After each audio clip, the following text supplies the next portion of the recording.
This is Carla Hinton reporting for the Oklahoman and NewsOK.com. I'm here in the studio with Mari Fagan and Dr. Carl Rubenstein. Dr. Rubenstein is president of the Interfaith Alliance of Oklahoma, and Mrs. Fagan, who is a psychologist, is an Alliance board member.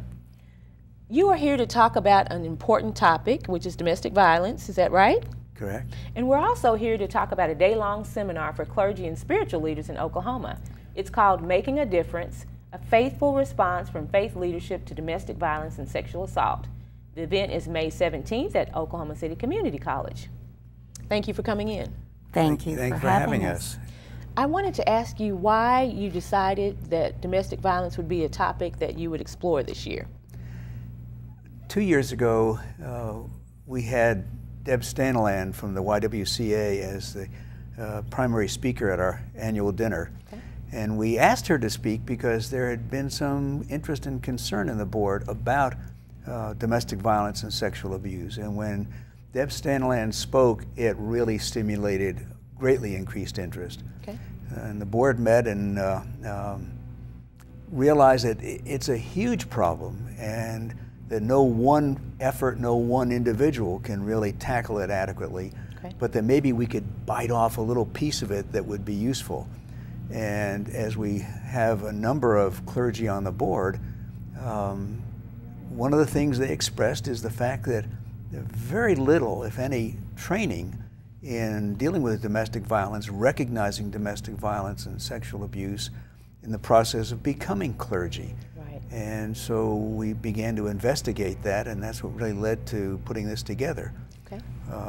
Dr. Fagan really put a lot of work into gathering background information about this, and the more we gathered, the more we learned, the more we realized that it's a big chunk of missing information and missing activity. Okay, good.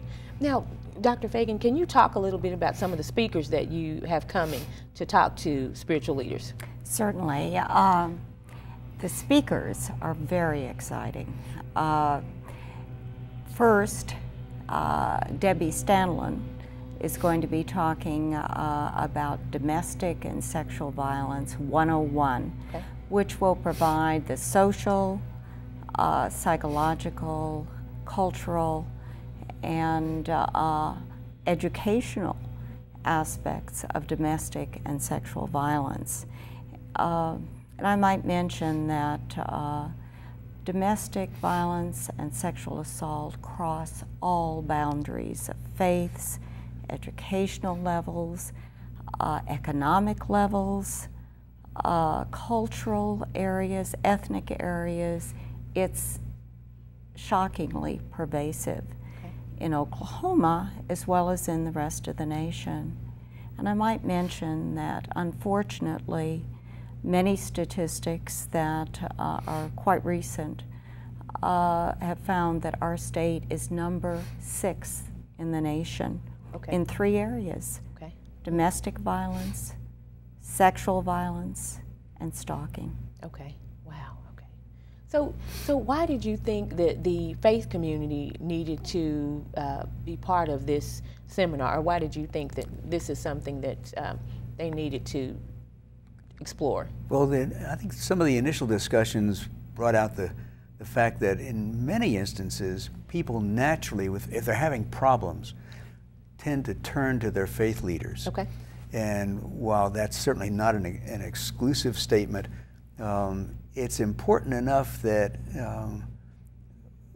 people need to feel comfortable in knowing that their faith leaders have something with which to help them. Okay. And this also is something we learned from clergy on our board, from other clergy we talked with educational leaders, with some of the surveys that have been done. It's one of several places people turn, but an awful lot of people, when they have trouble of any sort, turn to their faith leaders. And so it becomes a natural focal point for dealing with these problems. And what is surprising to many is that research has shown that domestic violence is nearly the same among regular churchgoers as those who don't attend church, and only about nationally surveys show that about 19% of clergy feel they have adequate knowledge and understanding of this. 81% in a recent survey of over 1,000 Protestant pastors of all denominations showed they really wanted more education and training and would welcome it in these areas. And that's the kind of response we've gotten as well in talking with people like the heads of hospital chaplaincy programs, the heads of seminaries. They uniformly have said, that's something we really would like our students to know about, our faculty to know about. Right. And it's not something we have really focused on and feel that we should. And so they've been very excited about the fact that this program has been put together. Okay, good, good. That was my next question, how people responded. Okay.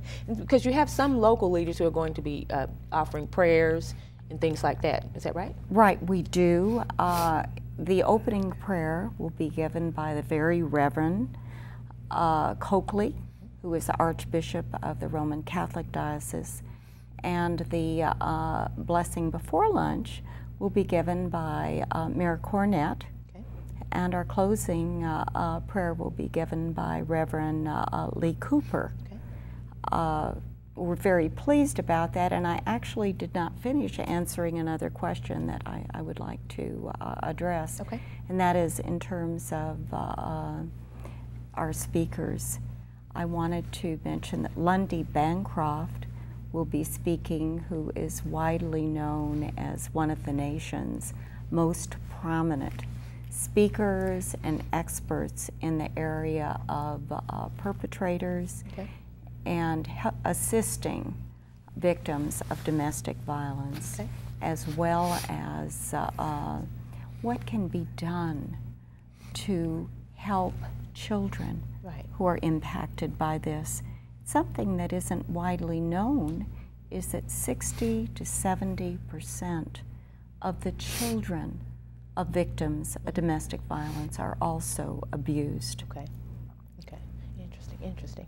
Well, now I wanted to ask you, what are you hoping will come out of this? What is your hope, and what can be done now?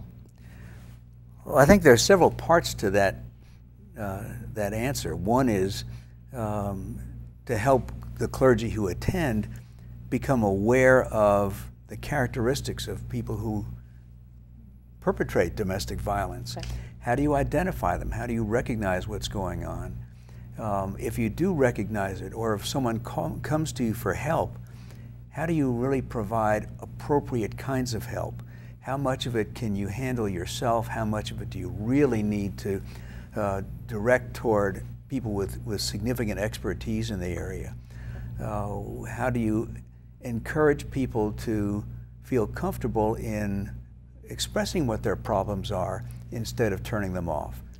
Another part of what we hope to achieve in the process is that those individuals will, in ripple fashion, spread the word to others, and hopefully arrange some follow-up programs amongst the people who attend to keep the motion going, to keep the educational process going, perhaps create something of a network of people who can communicate with each other. What form it will take is something we'll really need to see as we get feedback from the people who attend. Well, one of the issues is that most people don't realize how prevalent, particularly domestic violence is, and sexual violence as well. In Oklahoma, somewhere between 1 out of 2 and 1 out of 3 women has been or will be, during her adulthood, raped, physically abused, or stalked by her significant other. If, in addition to mental health workers, faith leaders address this issue, this could make a huge difference. And I might mention that in 1980, when I first became involved in these areas, very few mental health professionals had training in domestic and sexual violence. Today, nearly all do. Okay. Unfortunately, though, clergy and faith leaders usually are not educated in these areas. And this is a serious need because often, as Dr. Rubenstein mentioned, this is the first place a victim goes. Okay.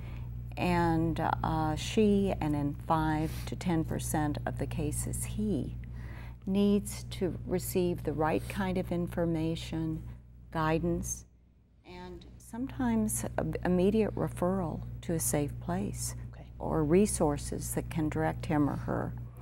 If our faith leaders have the right kind of background and training, they could, once or twice a year, offer from the pulpit a message or sermon about these issues that would open the doors for their members to come to them, because frequently they're too embarrassed or ashamed, or could let them know about other resources that are available.